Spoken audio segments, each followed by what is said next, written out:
I hope everybody enjoyed Monday Night Raw. We're gonna go through this very, very quickly. Not happy Halloween. Child. Kenny's a mess. Hello.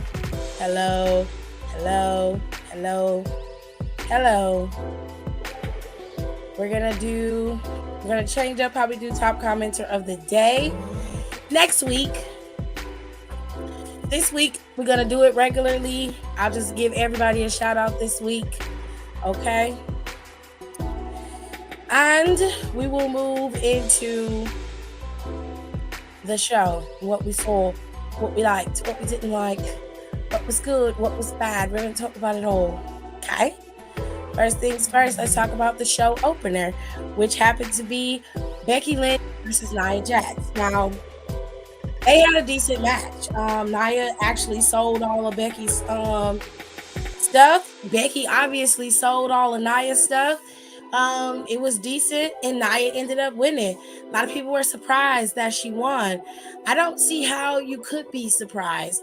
It would do nothing for Nia Jax to lose against Becky Lynch. Would it solidify that Becky built herself? Of course.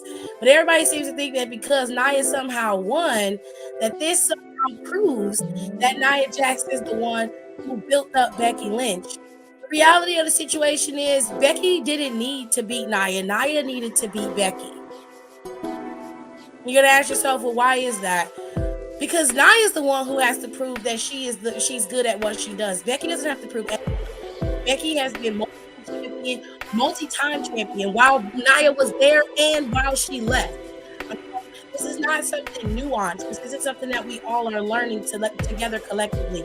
This is something that we all watched and enjoyed. What Becky got, Becky would have gotten whether Nia punched her in the face or not. Okay? This doesn't prove anything.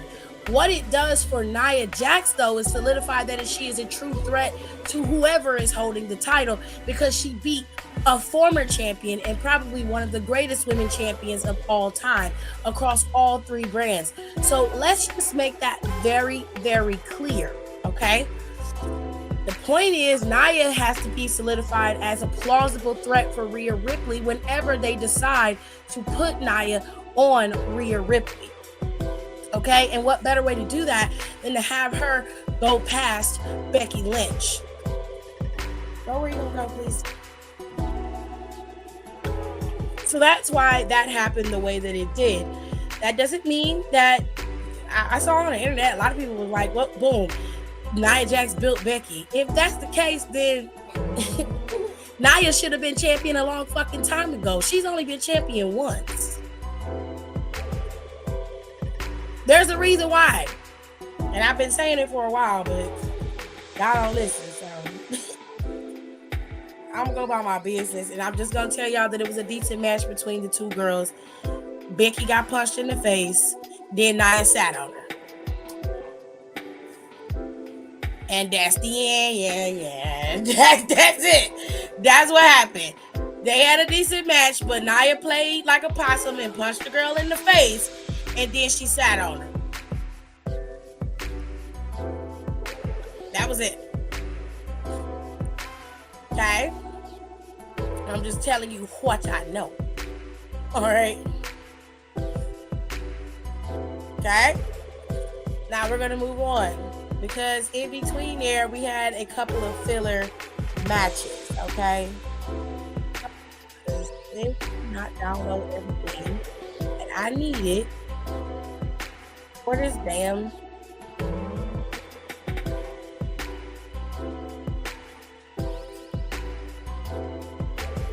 okay.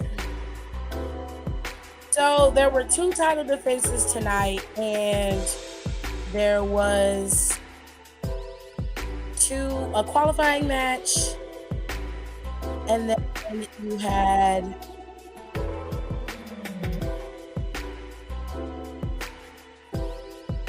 Nia and what's the name's rivalry.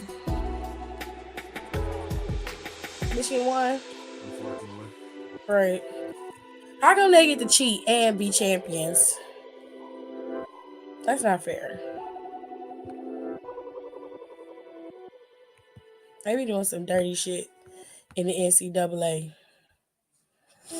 Them motherfuckers cheated. They should be everything they had should have been snatched from them. I don't understand what's going on here. Anyways, y'all. So we had some filler matches after that. You had Giovanni and Giovanni going up against and Ludwig going up against Jey Uso and Kofi Kingston. Now 2 weeks ago, there was a match between Jey Uso and Ludwig that ended up with Jey Uso winning the match, and that was cool and everything. But in this match with Jey Uso and Kofi, Giovanni seemed to suffer from a concussion. And it happened in the part of the match where Giovanni and Kofi were in the ring together. Giovanni went towards Kofi. Kofi hit him with a standing drop kick. And that is when Giovanni fell and he hit his head on the mat. It bounced. They showed it in slow motion. The ref held up the X, I believe, because I didn't get to see if the ref did or not, because the camera cut pretty quickly. And then all of a sudden, the doctor was in the ring and the boys were just standing there. Everybody was standing around. Nobody knew what to do. The announcers announced it as obviously this was an error in the match. One of the opponents was injured. The ref has stopped the match. It has been ended. So it seemed like Giovanni busted his head on that mat pretty hard. And because of that, the ref must have noticed some concussion symptoms and stopped the match. And that is what gave the win to Jey Uso and Kofi Kingston. This was not a happy win for these two. They were generally upset and concerned about the win, but more specifically about Giovanni. Michael and Wade were on commentary talking about the safety of their superstars. So this was not a work. This was serious. If it is, they may use this as a work going forward with the storyline of Jey Uso and Imperium and everything that goes into that. They may work that in, but initially it wasn't a storyline. It just was a freak accident that happened in the match. I saw a lot of people online being very upset with Kofi, and quite frankly, Kofi didn't do anything wrong. He did the match accordingly. He hit his spots like he was supposed to. It just so happened that Giovanni hit his head really hard on the mat. Even if he had kicked him in the face, he didn't do any damage to Giovanni. I promise you, it was him hitting the mat the way that he did that caused the damage that the ref ended up stopping. Okay? I don't think Kofi is going to get fined. I don't think any punishment is going to befall Kofi because he's not responsible for an accident. Okay? If they give Kofi a punishment, then Ridge Holland needs to have one. Okay? Okay. Hello. All right. So let's move on. All right. Let me see what this is. I don't even remember this picture. Okay, so the Disco Twins decided to have a disco party. If you like them, that's your business. Me personally, I don't care for them. I think they're boring. And they look tacky in this damn picture, but whatever works for you. They was having a little disco party with their low budget rinky-dink EDM music, and the former champions of Piper and of course Chelsea came to their party and demanded a rematch and said, since Adam won't give us what we need, we just gonna go to Nick Aldis and get what we need, because the titles do run through both shows. It's not just a one-time thing, you know what I'm saying? So Washington scored again.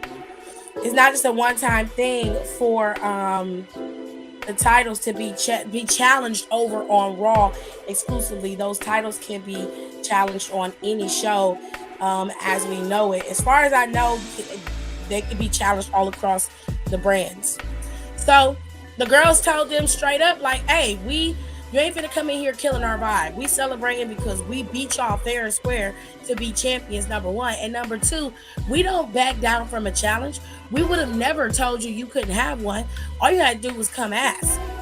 But right now, we ain't wrestling nobody. Right now, we about to go out here and have this party.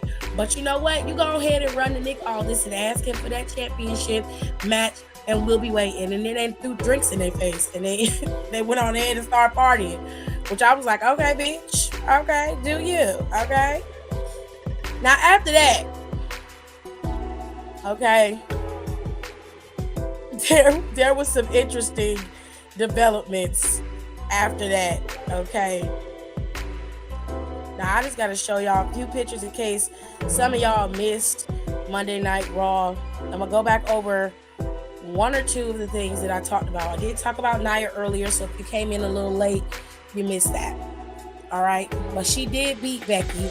Becky got punched in the face. Unfortunately, she didn't get her nose broken again. If you can tell where the blood came from, it came from her mouth because that's where she got hit, in the mouth. So she bit down on the blood pack and the blood came out. Okay, Nia Jax is your victor. And like I said earlier, the reason behind Nia winning was not to prove that Nia built Becky. The point of her winning was to establish her as a beyond plausible threat to Rhea Ripley's throne, okay? Rhea's getting ready to come up on a year as being the WWE Women's Champion, as being your Women's World Heavyweight Champion, I'm sorry. So Nia is going to be more than a formidable opponent. Rhea Ripley has never beaten Becky Lynch, and Nia Jax has. So she has a bit of an advantage or an edge over Rhea Ripley. All right. Now, I don't think Nia is going to be her challenger at Mania. She may be her challenger at Elimination Chamber, or more likely in a few weeks at Royal Rumble, and she's going to be one of Rhea Ripley's biggest challenges to date. I think at Elimination Chamber, Rhea may not defend her title. She might end up having a Elimination Chamber style match where they determine her opponent, and Becky will win and end up challenging her at WrestleMania. And I think whoever wins at the Royal Rumble will challenge Io at WrestleMania, okay? So we got a lot of challenges going on. I just want to make sure I covered all my bases, since a lot of y'all came in here late and didn't get to see everything from the beginning, okay? So now we have the situation with The Miz having Judgment Day as a guest on his show. Now, Judgment Day was there, okay, as far as I know, but the only person that didn't come out today was Finn Balor. He was the only one who wasn't there at the actual show. So you had Damian Priest, who was there, but he didn't come out. Rhea Ripley had a match scheduled for later on that night at the top of the hour. She didn't come out. And the only people that came out that were a part of Judgment Day was, of course, our favorite R-Truth. And then you have JD McDonough, and you had Dominic Mysterio. A piss poor representation of Judgment Day indeed on Dominic and JD McDonough part, but the boys came out there basically because Miz invited them on the show, and R-Truth came out there to talk on Judgment Day's behalf. Now, they were having a pretty funny discourse between the two men, okay? Didn't I already announce she was going to be in the Rumble? Yeah, she did, if I recall. But things change often. So it's very possible that they could move her from the Rumble and have her compete, or she could double compete. Then Becky Lynch challenged for the title. Well, she had her title challenge, right? Or she challenged Asuka for the title one year, lost, ended up going in the Rumble and winning. Didn't that happen? That same year, she was double champ. Things can change. And I also could be wrong. It's very possible. Anyways, they were having a conversation in the ring, and then JD and Dominic came down, which Dominic never even got a word in, and he was in his hometown, and this was not piped in noise. They were booing him out the rafters, okay? So it's very interesting. It's funny to me. So they then turned this into a tag team match. To which R-Truth seemed to be very confused as to what his role was in this match. Miz was trying to reunite for one night only Awesome Truth. If you don't remember Awesome Truth, they were a tag team back in the day, around the 2009, what was it, 2010? 2010, 2011, around that time. It was when R-Truth was in his heel bag and Little Jimmy was his biggest nemesis. And Little Jimmy represented that little white boy that was always cheering for John Cena and everybody else and never cheered for him. And so Truth and Miz had the same plight. They joined forces and they were tag team champions at one point, weren't they? Yeah, Awesome Truth was tag team champs. So they reunited for one more night. Now, Truth had the idea that he was doing a little, trickery, and he and Dom were actually the tag team partners, and he didn't like JD. So JD McDonough was the one that they ended up pinning in this particular match. Dominic Mysterio was on the outside looking in, and the Awesome Truth ended up winning. And for the most part, this was probably the funniest part of the show. I thoroughly enjoyed watching it because it was funny. And R-Truth, he just makes it so much fun to watch. He is a hilarious individual. Did I cover all of the filler matches? I think so. Okay, so let's move into the title match between Rhea Ripley and Ivy Nile. Beautiful renders, by the way. These are gorgeous.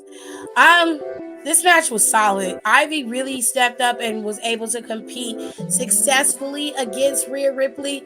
It's not success in terms of her winning, but success in showing that she belongs. She is a formidable opponent, and given the right opportunity and right timing, there is a chance, a very big chance, that Ivy Nile could be champion in the very near future. It's just that right now the cards fell in Rhea Ripley's favor. Okay. Now, Rhea thought she was just going to go out there and dominate. At least that's how she appeared to look. But Ivy gave her a very big run for her money. And there were many instances where that pinfall could have fallen in her favor rather than Rhea's.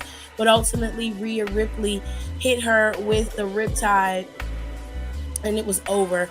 The match was very solid. I give it a solid 8 out of 10. I thought the girls put on a really good match for the top of the hour at 9. They really, really reset the show. It was so much fun to watch that. If you haven't seen it, and they actually put that match up on the on WWE's YouTube, y'all should go watch it because it's really, really good. In my opinion, it's one of the best matches of the night. Now, we also had the match between Tegan Nox and Natalya going up against Shayna and Zoe Starks. Now, this match was to determine the number one contender for the tag team championships. And it seems that Shayna and Zoe are moving forward in that direction. They beat Natalya and Tegan, and I was not surprised by it. It is what it is. I wasn't interested in this match. I'm not interested in watching Shayna be a tag team partner for Zoe again. I feel like it's a waste of time, in my opinion. But then again, the champions are longer all the time, and I don't know. I just feel like that this isn't right. But that's just me. And if I said this was Rhea's best defense, I mean, well, yeah, it can be considered her best defense, sure.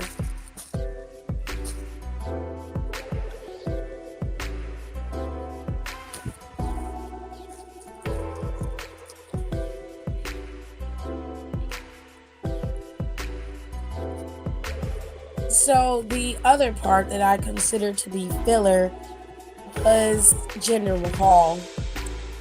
So Triple H, he announced on Twitter yesterday, actually, that he was not going to confirm or deny the rumors of a former WWE champion appearing at Raw Day 1, but he said stay tuned, New Year's Day 8 p.m. on the new USA Network.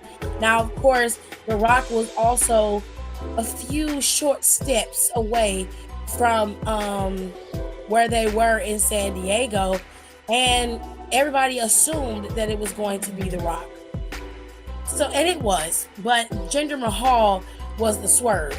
So Jinder came out there, and everybody in San Diego were very, very disappointed and upset. And I guess you could say rightfully so. Everybody sounded like the damn Super Mario Galaxy star from Mario Brothers when he came out. Just yeah, they were very sad. They were very upset and disturbed. Okay, they were like, "This is what we paid for," and I was like, "Yeah."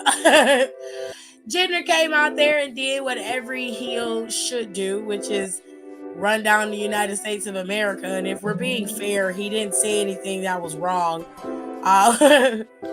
I'm a shitty American and I'm well aware of our shitty ways, okay?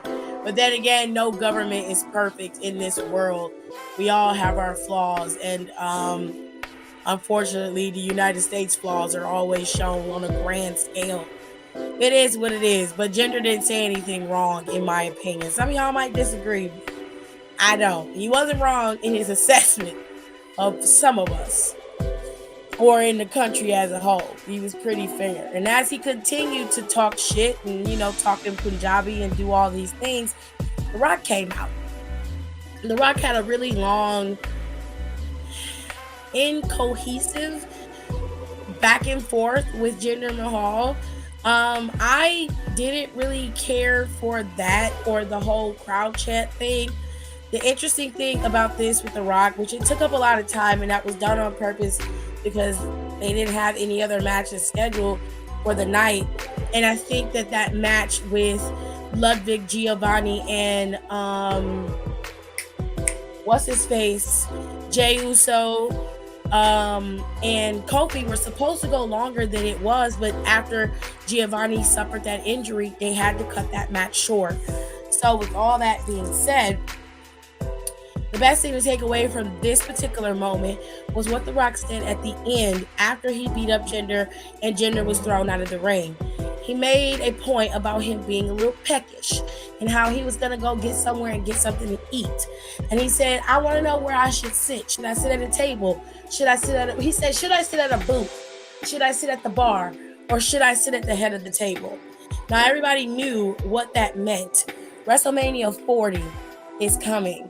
And instead of them going the route that we all suspected earlier last year, they have decided to take a little detour due to, one, Roman Reigns almost beating Hulk Hogan's record. He's going to do that. So expect at WrestleMania 40 for this match between him and Roman to be Roman's big pushover. This is his big David versus Goliath. This is his Hulk versus Andre the Giant moment, okay?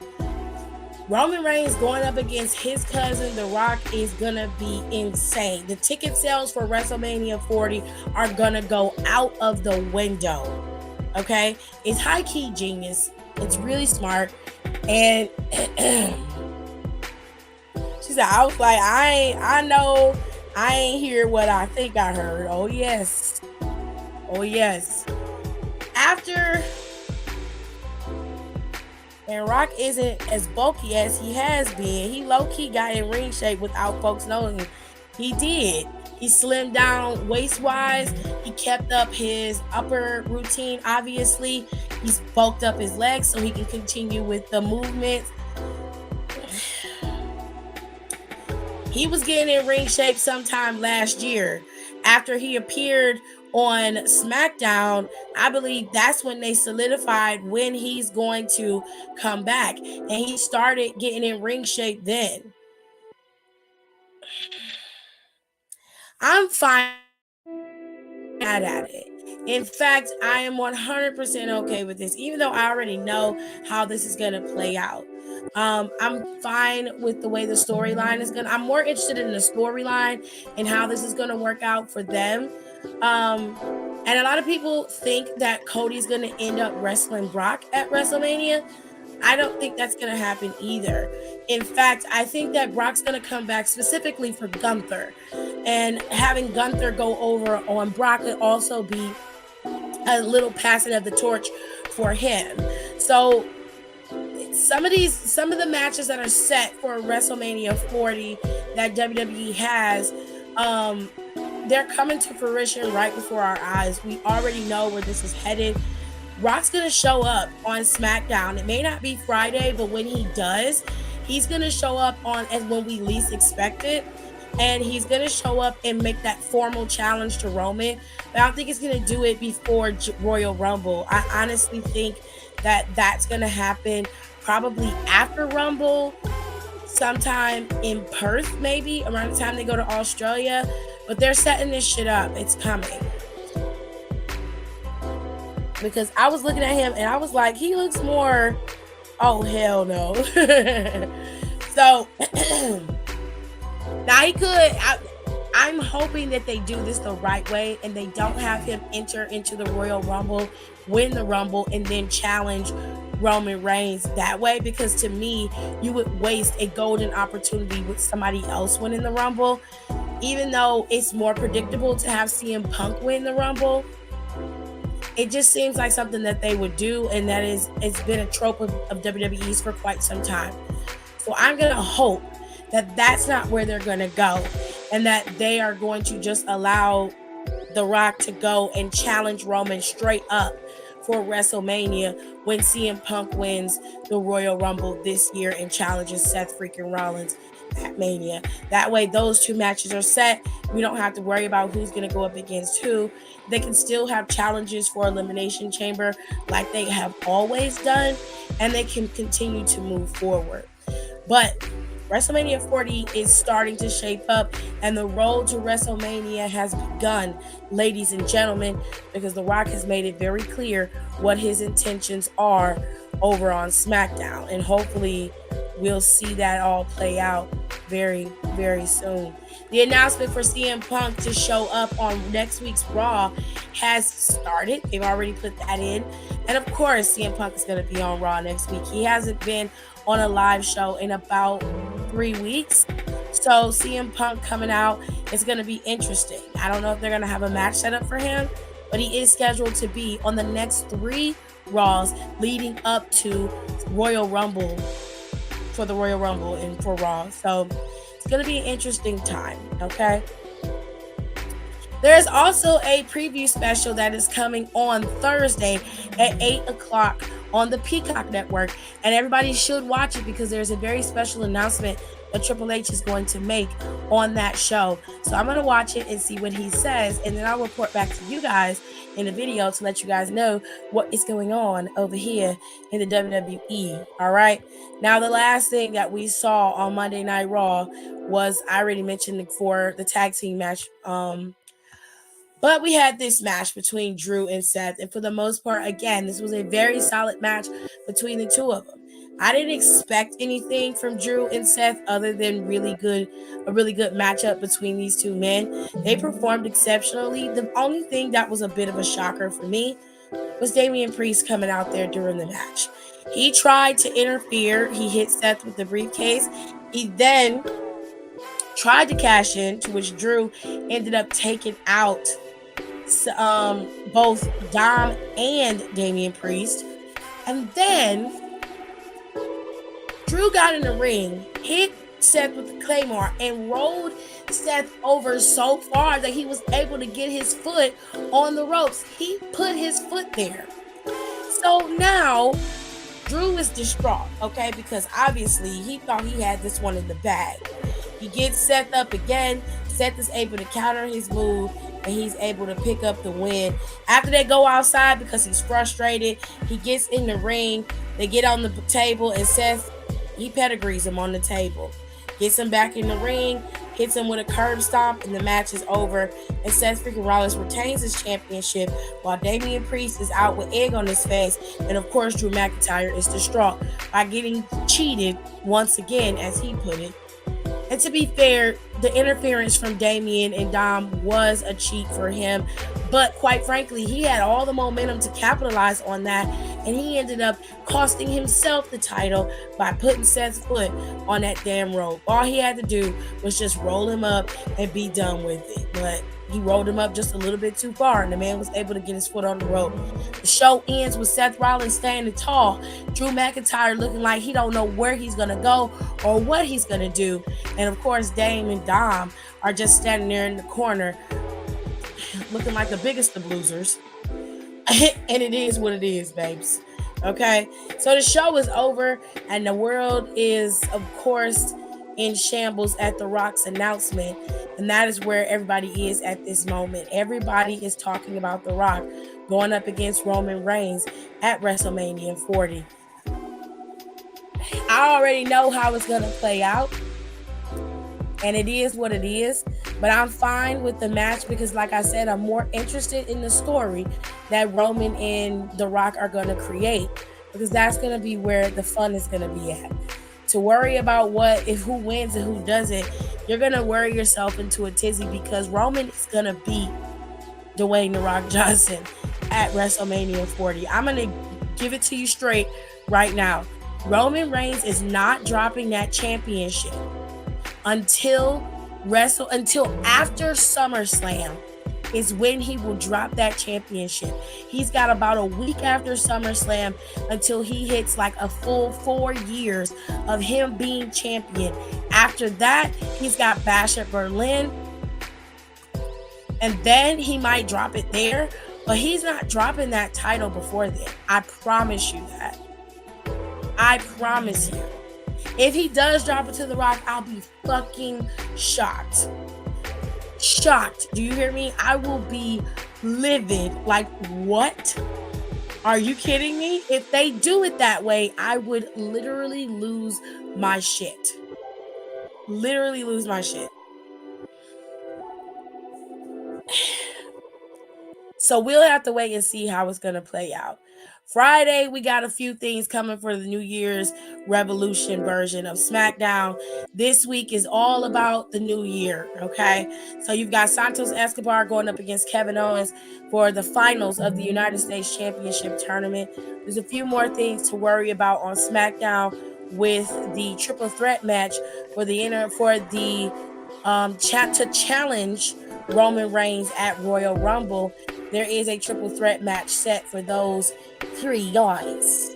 Hold on, let me see if I can find the damn image. Here we go. I had to pull it out. When do you think Damien's gonna cash in? Because it's starting to look real bleak for him and his momentum. As far as Damian Priest is concerned, Damien has had many opportunities to cash in that briefcase, if we're being honest. I don't think he's gonna have a successful cash in.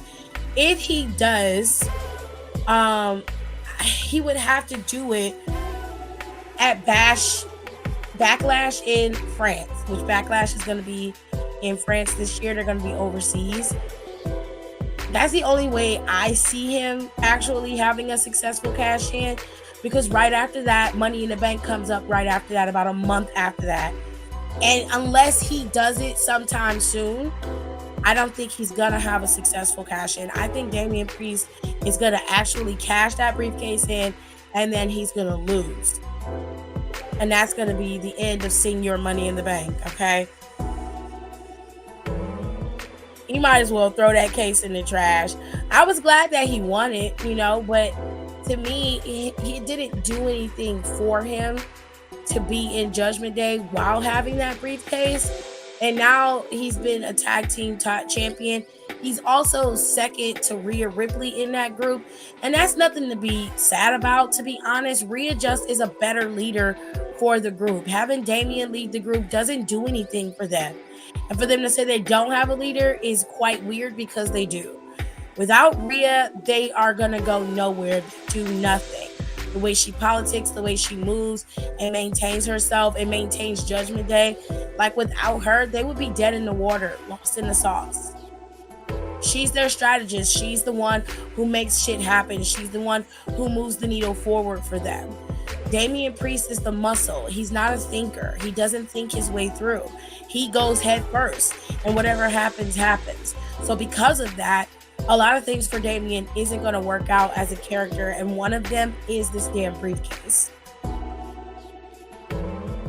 He is not giving what's supposed to have been gave. Well, I mean that's partially due to the fact of the team, but whatever. Triple threat match, like I said, at New Year's Revolution on SmackDown. Get AJ Styles going up against Randy Orton and LA Knight. One of these men, more than likely Randy Orton, will be the one to challenge Roman Reigns at Royal Rumble, and that match will be set. Now, there have been a very myriad number of superstars who have declared for the Royal Rumble, CM Punk being one of them, and Nia Jax declared for the Rumble as well. And there's somebody else who declared for the Rumble.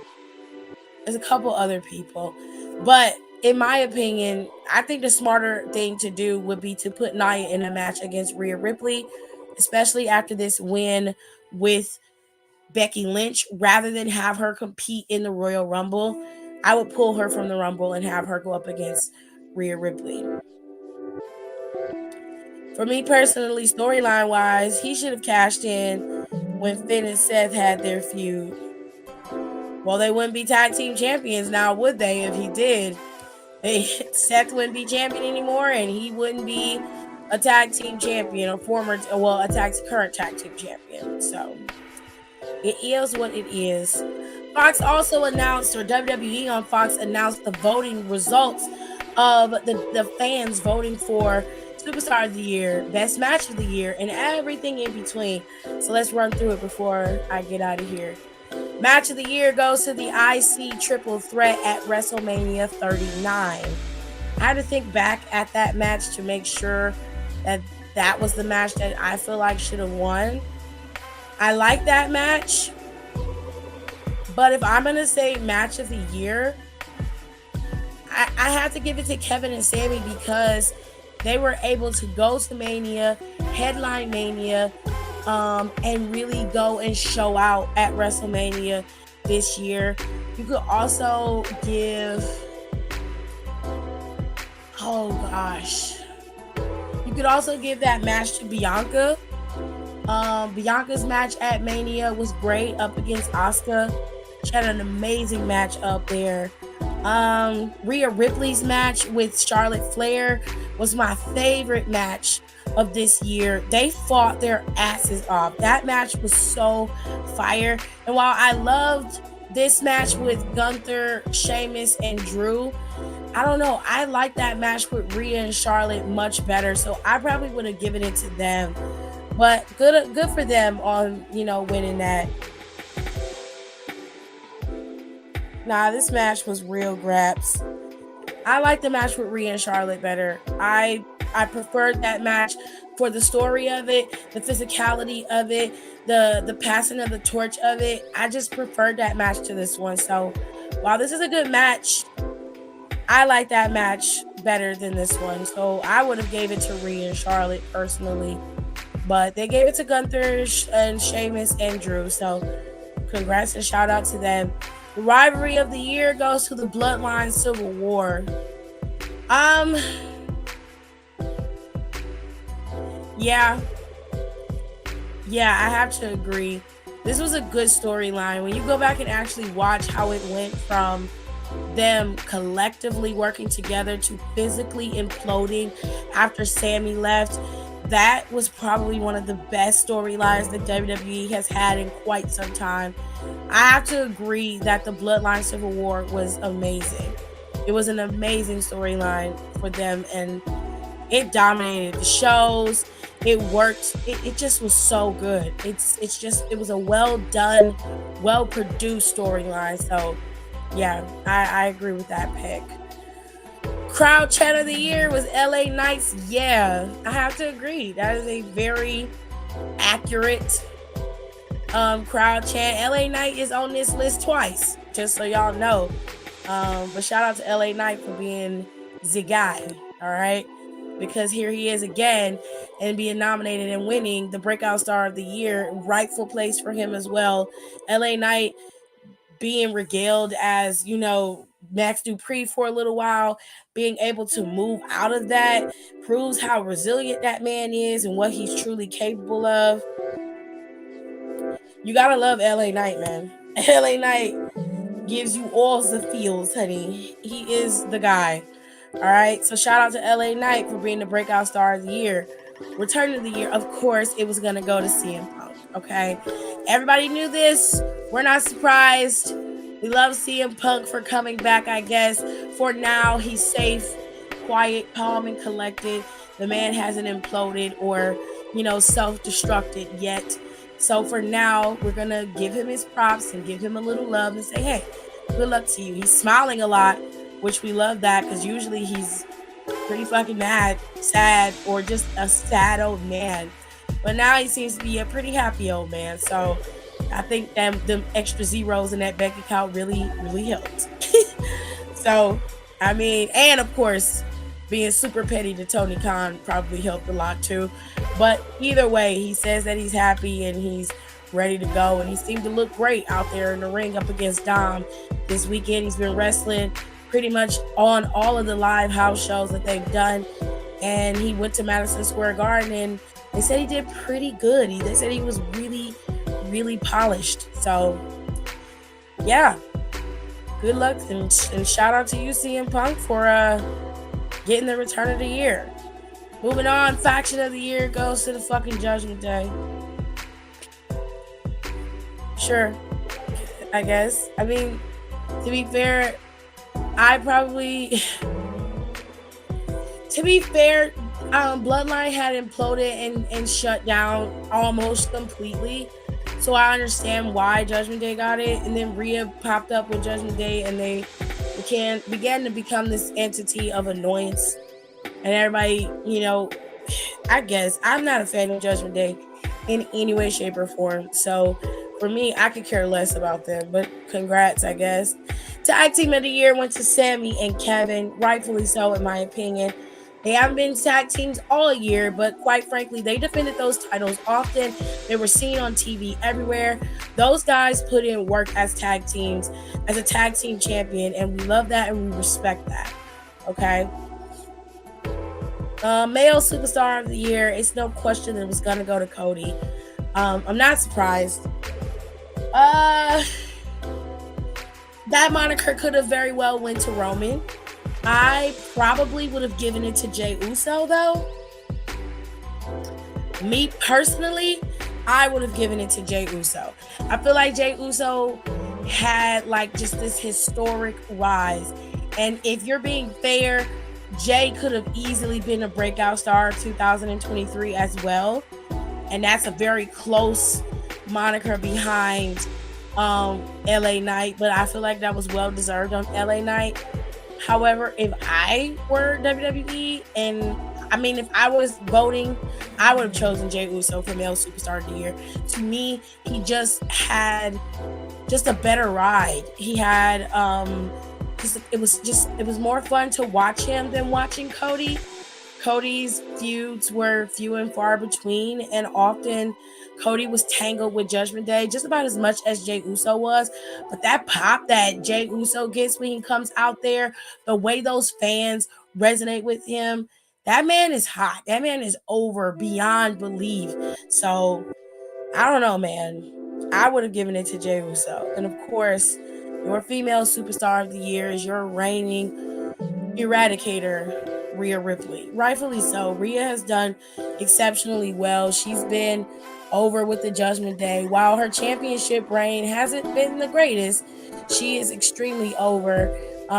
And they've given her a lot of time and a lot of limelight. And it's something that she truly deserves. So I'm not mad at the pick of Rhea Ripley being female superstar of the year.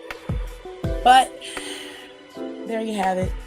Ladies and gentlemen, there it is, there it was, and there's always going to be. Those are the picks for 2023. I have a nice little treat for y'all on Wednesday. We're going to talk about superstars and what we think is going to happen in 2024. Nicole did this topic over in our group chat a couple days ago. So I want to do it on live on Wednesday. We're going to talk about 2024 predictions for the wrestling community, okay? Now, this past weekend, we had some developments when it comes to AEW. The simplest explanation is they had a pay-per-view this Saturday, and At World's End was the name of their pay-per-view. MJF is no longer your AEW champion. That moniker belongs to Samoa Joe. And it seems like MJF is going to take a long break and hiatus, revive and recharge himself, and then he'll probably pop back up in AEW and challenge for his championship once again, which I'm not mad or sad about. Do you, baby? Whatever makes you happy, you know? So, with all that being said, loves, okay, we got a couple of things to talk about because tomorrow is NXT, okay? And we have some matches to discuss when it comes to NXT. Now, non-title bouts. Roxanne Perez will be going up against Ariana Grace tomorrow. These two have a little feud.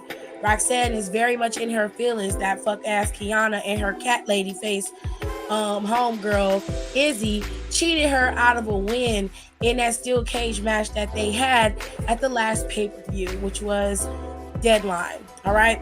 So because of that, and Ariana Grace was, being a little bit shady, but also trying to give her some unsolicited advice, Roxanne slapped the girl in her face, left a mark on her face, and of course, Ariana went to the higher ups to try to get Roxanne some help and move her forward, but they figured the girls can settle their differences in the ring, and this is the perfect time to do it at New Year's Evil. So this coming Tuesday, it will be Roxanne Perez versus Ariana Grace at New Year's Evil. Moving on to more non-title bouts, Dragon Lee and the former members of LWO in Raul and Joaquin will go up against the No Catch Quarter Crew, 3 members. Now, they haven't decided which 3 members it will be, but more than likely it's going to be Dempsey, Gulak, and that Soul Glow looking bitch, Damon Kemp. Okay? Now, if they decide to put Miles Bourne in there, that is fine. He definitely can wrestle well as well.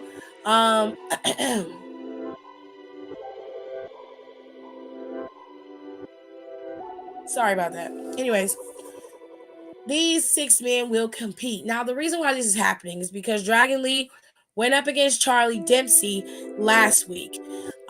He beat Charlie the week before last, or was it last week? I want to say it was the week before last. He beat Charlie, and then they attacked him, to which Joaquin and Raul came out to help defend Dragon Lee, because Dragon Lee defended LWO, and of course the great luchador Rey Mysterio. So with all that being said, last week the No Catch Quarter Crew made it very clear that they were going to go after Dragon Lee and Raul and Joaquin, okay? And they were going to make examples of them and prove why being a high-flying superstar doesn't always get you the win. Sometimes good old-fashioned ground and pound is where you need to be. And of course, Dragon Lee and LWO responded and said that being who we are is what made us who we are. And we're going to continue to ride that wave of the great luchador style of wrestling. And if you can't catch up and fly, that's your fault. So this is the match. The boys are going to be fighting. I actually think this match is going to be pretty interesting, but this is happening. Dragon Lee not going to be in the match. He's still in Mexico due to visa issues, but he said there's going to be a surprise tag partner tomorrow. Where'd you hear this?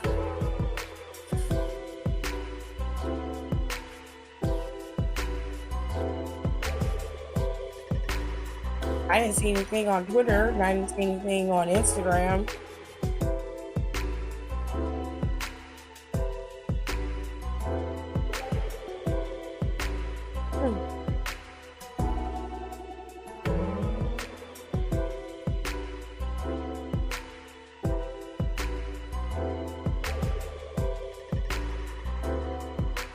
Okay, Joe.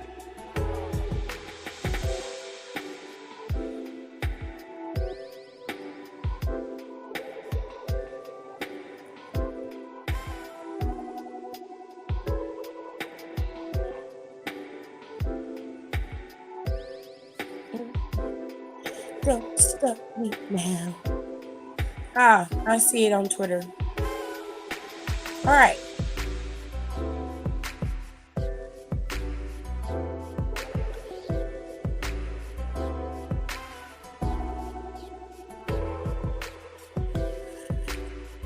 Don't stop me now, cause I'm having such a good time. All right, so it's on Twitter. This was just posted at 7:43 today. It says sad news to kick off the year due to visa issues. I'm unable to leave Mexico.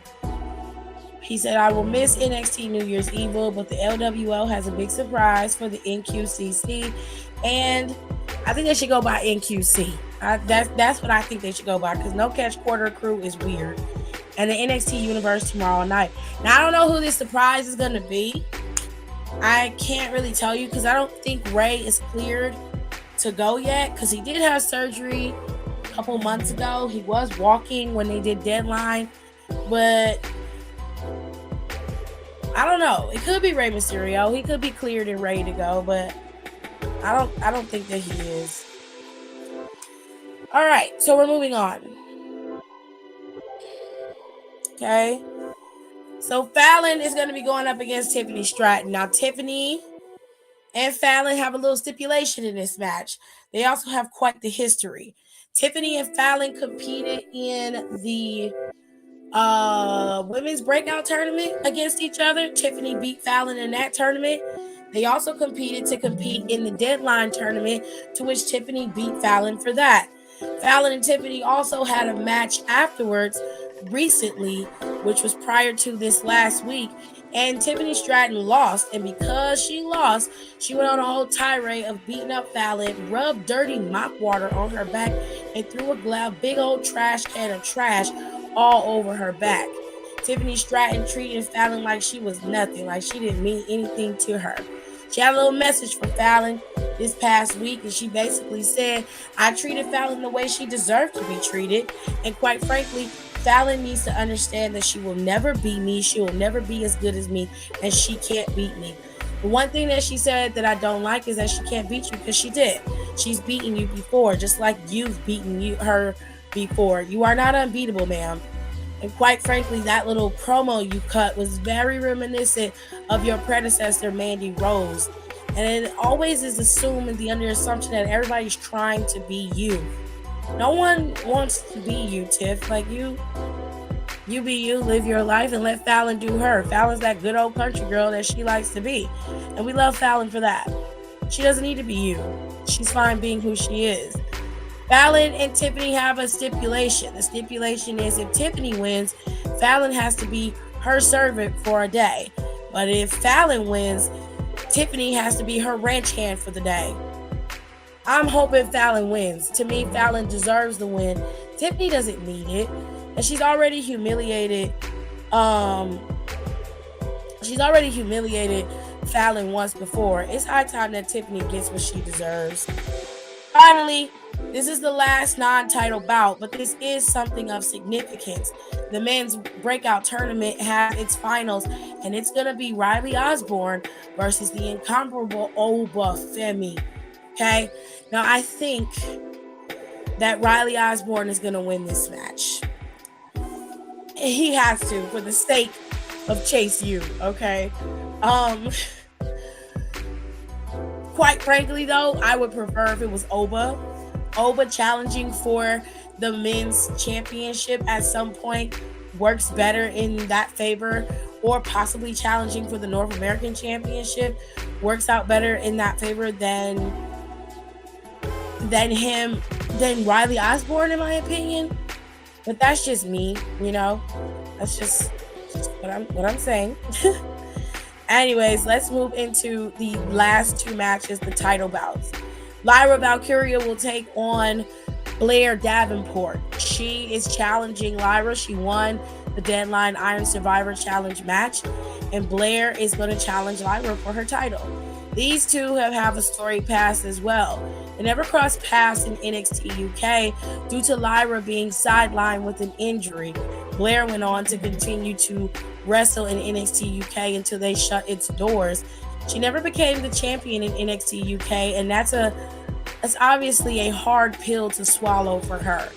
And seeing Lyra walk around with that title, I think, really sticks in her craw.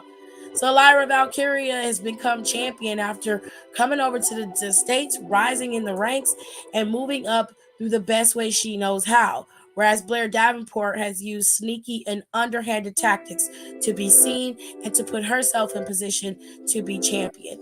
With all that being said, the two women have chosen two different paths to get to the final part where they finally clash and determine who's the better opponent and who's the rightful owner of the NXT Women's Championship. Me personally, I don't see Blair Davenport beating Lyra, but if she does, I guess it's up to her. I just don't see it happening.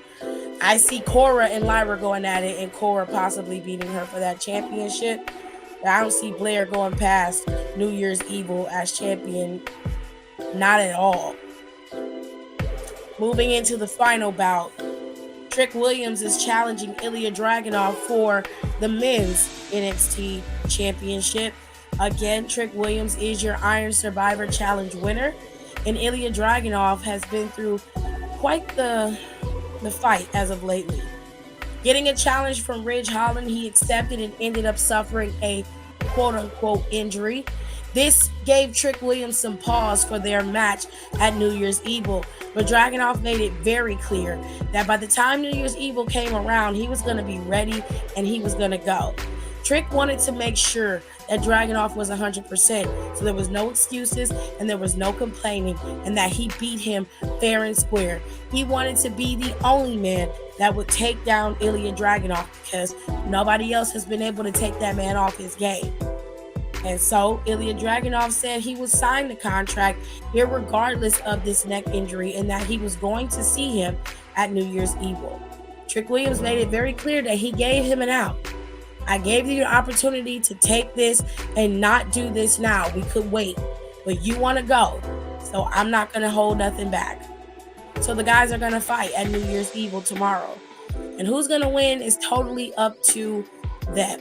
In my humble opinion, I would rather Trick Williams go into Stand and Deliver as the champion, possibly going into Vengeance as the champion, because there are storylines with Trick Williams that would work better in terms of TV and drawing people in than it would for Ilya Dragunov. And I think that Dragunov, while I love Dragunov as champion and I love him as a character, Dragunov doesn't have that chemistry with everybody, and he's done pretty well as champion, don't get me wrong. But there's just something about Trick Williams to me that would make things just a little bit more fun to watch. You've got a lot of wiggle room with Trick Williams being champion. You could have him going up against Carmelo and that lead to a whole storyline that could last for up to 2, maybe 3 months of work. These guys really have not been able to work out their differences, and this could start at Vengeance for NXT in February. You've got a month after that where you're leading into Stand and Deliver. So I would say let it go. Let it play out with between Trick and Carmelo Hayes. And then let Carmelo Hayes leave NXT, pop up on the main roster, and then he'll start his full-fledged career on the main roster while Trick Williams is still champion and possibly could have a rematch with Ilya Dragunov later on down the line. But for now, I think the title should go to Trick Williams. If we're making predictions on the other matches, again, I think Lyra Valkyria should retain that title. Giving it to Blair, it's not going to work, in my opinion. If I'm going with my heart, I want Obafemi to win this match. I feel like Oba would be a better challenger for any championship that he goes after. No shade to Riley, but again, he's kind of a carbon copy, cookie cutter style looking character. He looks very much like a call from 2K23. There's not really much to Riley Osborne. Now, unless they make this pretty cool and have Andre Chase bet Chase U's money on Riley Osborne and Riley Osborne wins and he pulls them out of this debt, then that's a different story. But I think overall, Obafemi should be the one who wins in this tournament. Moving into Fallon and Tiffany Stratton, y'all know how I feel. Fallon earned this opportunity. She deserves the right to win, and Tiffany needs some humble, in my humble opinion. All right, in this match, NQC ain't got no traction since their inception, since they've been formed. And now they have a surprise person coming in to wrestle for Dragon Lee because he's stuck in Mexico due to visa issues. Pierre thinks it's going to be Andrade. That's a unique way to introduce Andrade into the WWE universe. I don't I wouldn't use Andrade, but if that's what they do, that's their business. I don't care. I guess we'll just have to wait and see how this is going to play out. I'm not particularly sure because I don't know who's going to be their third. I guess we'll just have to wait and see. And finally, we got the match between Grace and Roxanne. If I'm being fair, I think that the person who should win in this match is Ariana Grace. Ariana Grace is fun. She's got a cute thing going with her Miss America style character. And I think that it would work out best for Ariana to go over on a former champion in Roxanne Perez. Roxanne needs to hit rock bottom in order for her to get back up. And that's what needs to happen. So there you have it, ladies and gents. Those are my predictions for New Year's Evil tomorrow. I hope you guys enjoyed the show. I will see you guys next time. Y'all have a nice night. I'll be back tomorrow. Bye.